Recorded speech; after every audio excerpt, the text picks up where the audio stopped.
અમે સરકારની સાથે જ છીએ, અમે ભારતીય છીએ, અમે હંમેશા ભારતની સાથે જ છીએ ને ભારત સરકારની સાથે જ રહેવાનું. એનો કોઈ મતલબ નથી આવી રીતના કોઈને ધર્મનું પૂછીને ગોળી મારવી સારી નથી. ભારતીય મુસ્લિમ હોય કે કોઈ પણ મુસ્લિમ કોઈ બી કન્ટ્રીના હોય, આ બધી ચીજોમાં એમને જવું નથી. વર્ષ 1993માં મુંબઈમાં થયેલા બોમ્બ બ્લાસ્ટના કેસમાં આરડીએક્સ લેન્ડિંગના મુખ્ય આરોપીમાં મમુ મિયા પંજુ મિયા, કે જેને હવે પહેલગામની અંદર થયેલા આતંકવાદી હુમલાને લઈને સૌથી મોટું અને ચોંકાવનારું નિવેદન આપ્યું છે. આ નિવેદનથી અત્યારે હાલ એ ચર્ચાનો વિષય બન્યો છે કે મંજુ મિયા પંજુ મિયાએ આ નિવેદન આપ્યું શું હકીકતની અંદર પહેલગામ હુમલાની ઘટનાને લઈને તેઓ કહેવા માગે છે, તેની વાત કરવી છે આજના વિડીયોમાં. નમસ્કાર, આપ જોઈ રહ્યા છો ન્યૂઝ રૂમ ને આપની સાથે હું છું પ્રદીપ. 1993ના સાલ દરમિયાન મુંબઈની અંદર આરડીએક્સથી એક બોમ્બ બ્લાસ્ટની ઘટના બને છે, જેમાં અનેક લોકોના મોતના પણ સમાચાર સામે આવે છે. આ કેસની અંદર સંડોવણીમાં દાઉદ ઇબ્રાહિમનું નામ સામે આવે છે અને આ કેસની તપાસની અંદર અનેકે પોલીસ કર્મચારીઓ સામેલ હતા, જેના તાર છેક પોરબંદર સુધી પહોંચ્યા. ગુજરાતના પોરબંદર સુધી પહોંચેલા તારની કેસમાં પોરબંદરના મમુ મિયા પંજુ મિયાની સંડોવણી હોવાની પોલીસને શંકા ગઈ અને આખા કેસની અંદર આરડીએક્સ લેન્ડિંગના આરોપી તરીકે મમુ મિયા પંજુ મિયાની ધરપકડ કરી હતી. જો કે હાલમાં મમુ મિયા પંજુ મિયા આ કેસની અંદર જામીન પર મુક્ત છે. જો કે થોડા દિવસો પહેલા જ કાશ્મીરના પહેલગામમાં આતંકવાદી હુમલાખોરો સામે હવે મમુ મિયા પંજુ મિયાએ પગલાં લેવા માટેની માંગણી કરી છે. પહેલગામ હુમલામાં મુસ્લિમ સમાજ સરકારની સાથે છે અને મમુ મિયાએ સહકાર આપવાની પણ વાત એ રાજ્ય સરકારને અને કેન્દ્ર સરકારને કરી છે. આતંકીઓના કેમ્પ અને ટ્રેનિંગ સેન્ટરનો ખાત્મો બોલાવવો જોઈએ અને સરકારે આ તમામ એ આતંકવાદી સંગઠનના જે કેમ્પો છે તેના ઉપર સ્ટ્રાઇક કરવા માટે અને તેમનો ખાત્મો બોલાવવા માટે સરકારને પણ અપીલ કરી છે. મુસ્લિમ અને હિન્દુનું નામ પૂછીને જે ગોળી મારવાનું આખું આ કૃત્ય કર્યું છે કે જેના કારણે સૌ કોઈ એ આજે પાકિસ્તાનની સામે એ નફરત જે પહેલેથી વર્ષોથી જોતા આવે છે, જેમાં હવે આ નફરતની અંદર એ ખૂબ વધારો થયો છે આ દેશના નાગરિકો અને ખાસ એ મુસ્લિમ સમાજના લોકોને. ભારતમાં વસતા એ તમામ હિન્દુ મુસ્લિમ એ બધા ભારતીયો છે. આ પણ નિવેદન એ મમુ મિયા પંજુ મિયા દ્વારા આપવામાં આવ્યું છે. શું કંઈ કહ્યું તેમને પહેલગામના આતંકવાદીઓ હુમલાને લઈને, આતંકવાદી સંગઠન અને પાકિસ્તાન સામે કયા પ્રકારની કાર્યવાહી કરવી જોઈએ તેને લઈને એ પણ સાંભળો. પહેલા બહુ ખોટું કામ થયું છે, આવી રીતના કરવું જોઈએ. જે કરવાવાળા માણસો છે એનો કોઈ ધર્મ, મذહબ, ઇન્સાનિયત આ નથી કીધું, એનો કોઈ મતલબ નથી. આવી રીતના કોઈને ધર્મનું પૂછીને ગોળી મારવી સારી નથી.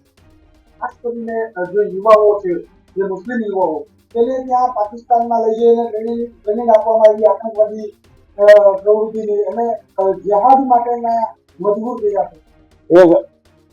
એ કોઈ આ કામ માટે જતા હોય ને તો એ લોકોનો મારો સંદેશ છે, તમે આ કામ લો. એ લોકો ફ્રોડ લોકો છે, તમને મજહબના ઓલામાં લઈ અને ગુમરાહ કરી અને પોતાનું કામ કરવાનું છે. બધું આવું આ ભારતીય મુસ્લિમ હોય કે કોઈ પણ મુસ્લિમ કોઈ બી કન્ટ્રીના હોય, આ બધી ચીજોમાં એમને જવું નથી. ખાસ કરીને મઝહબ પૂછીને ગોળી મારવામાં આવી છે. જો કલમા વાંચતા આવડે તો જ એને ત્યાંથી જવા દેવામાં આવ્યા હતા. મુસ્લિમ હોય તો એને જવા દેવાના. હા, એ ખોટું છે બિલકુલ. એક અમારા મુસ્લિમ બી આમાં શહીદ થઈ ગયા છે. એકના સિંહે 5 લાખ રૂપિયા બી લોકોને આપ્યા છે એક માણસને બચાવવા માટે. આ મુસ્લિમ અમારા ભારતીય મુસ્લિમ છે અમે, ને આ અમારું આ જમીન અને અમારું ખમીર બી એમ કહે છે કે અમારે કોઈ પણ ધર્મના માણસો હોય છે એને કોઈ આવી રીતના કરે તો અમારી જાન લઈને બી એનો બચાવ કરે. ખાસ બોમ્બે ઉપર પણ એક વખત 1993ના આરડીએક્સ લેન્ડિંગ અને બોમ્બે સિવિલ બ્લાસ્ટમાં પણ મમુ મિયાનું નામ હતું. મારું નામ હતું. મને મારી ઉપર તો અહીંયા આરોપ હતો, હું તો બોમ્બ બ્લાસ્ટનો કોઈ આરોપી નથી. અહીંયા પથિયારોના લેન્ડિંગના કેસમાં મારી ઉપર આરોપ છે, એના ઉપર અમે જામીન ઉપર છીએ અને કોર્ટમાં જે કોર્ટ ન્યાય કરશે એ અમને મંજૂર. બી ગેંગનો કેવો પ્લાન હોઈ શકે છે આ આતંકવાદી પ્રવૃત્તિની અંદર?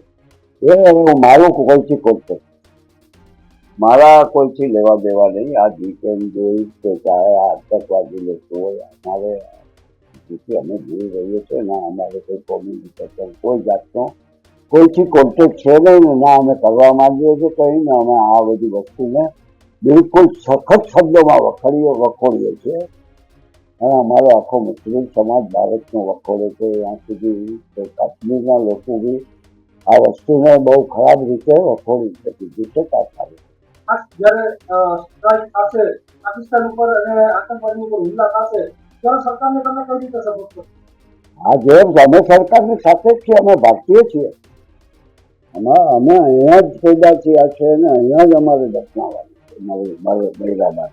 આ જ ધરતીમાં અમારી ધરતી, આ ભારત ધરતી, આ અમારી માં છે ને અમે હંમેશા ભારતની સાથે જ છે ને ભારત સરકારની સાથે જ રહેવા માંગીએ છીએ ને રહીશું. તો મમુમિયા પંજુમિયાએ જણાવ્યું કે વર્ષ 1993ના સમય ઉપર આરડીએક્સ લેન્ડિંગનો આરોપ તેમના ઉપર લાગ્યો છે. જો કે આખી આ વાત દરમિયાન જ્યારે પહેલગામની અંદર આતંકવાદી સંગઠન દ્વારા હુમલો કરવામાં આવ્યો હતો, એ હુમલાને લઈને તેમને નિવેદન આપતા એમ પણ કહ્યું કે હું દાઉદ ઇબ્રાહિમ કે તેની ગેંગ સાથે કોઈ જ સંપર્કમાં નથી. અને ત્યારે આ નિવેદન એ હાલ અત્યારે ચર્ચાનો વિષય બન્યો છે કે જે વ્યક્તિ આરડીએક્સ લેન્ડિંગ કેસના આરોપીની અંદર તેમનું નામ છે, તેમનું આ નિવેદન આપતા અત્યારે ચકચાર છે. જો કે હાલ તો પોરબંદર કોર્ટમાં આ કેસ આખો પેન્ડિંગ છે અને જેમાં મમુમિયાને જામીન મળ્યા છે ને હાલ તો તેઓ જામીન પર મુક્ત છે. પરંતુ આરડીએક્સ લેન્ડિંગ કેસ જે 1993 દરમિયાન મુંબઈની અંદર જે બોમ્બલાસ્ટ થયો હતો, તે બોમ્બલાસ્ટના તમામ એ સામાન એ પોરબંદર ખાતે ઉતારવામાં આવ્યો હતો અને ત્યાંથી એ મુંબઈ પહોંચ્યો હતો. જો કે આ કેસની અંદર તેમની લેન્ડિંગ દરમિયાનની તેમની ભૂમિકા હોવાની વાત જે છે તે સામે આવી હતી ને ત્યારબાદ તેમની ધરપકડ કરવામાં આવી હતી. જો કે આ કેસની હજુ પણ એ કાર્યવાહી ચાલી રહી છે. બીજી તરફ મમુમિયા પંજુમિયા સામે અમદાવાદની અંદર પણ એક ફરિયાદ દાખલ કરવામાં આવી હતી કે જે અંતર્ગત 2000ની સાલ દરમિયાનના આસપાસના સમયગાળા દરમિયાન દરિયાપુર વિસ્તારની અંદર AK-47 કારતૂસ અને ચાંદીના તાર સહિતની વસ્તુઓ પહોંચાડવા માટેનો આરોપ પણ તેમના ઉપર લાગ્યો હતો. જો કે એ ઘટનાની અંદર પણ તેઓને સાબરમતી જેલ ખાતે પણ લાવવામાં આવ્યા હતા. તમારું શું માનવું છે પહેલગામ અટેકના મામલામાં મમુમિયા પંજુમિયાના આ નિવેદનને લઈને? તે ખાસ અમારા કમેન્ટ સેક્શનમાં જરૂર જણાવજો. જોતા રહેજો ન્યૂઝરૂમ. નમસ્કાર.